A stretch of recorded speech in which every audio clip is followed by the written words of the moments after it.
The fastest way to change white to any color in Affinity Photo.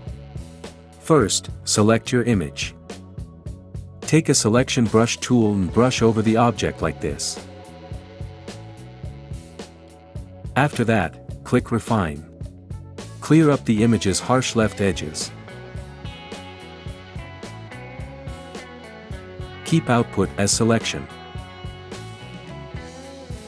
Now go to the Layer menu and New Fill Layer.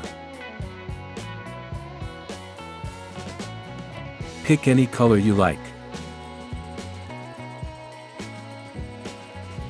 And change the blending mode to Liner Burn.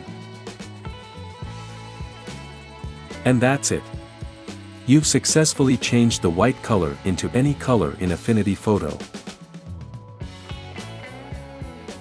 If you found this video useful, remember to like it, share this video, and please leave your useful comment.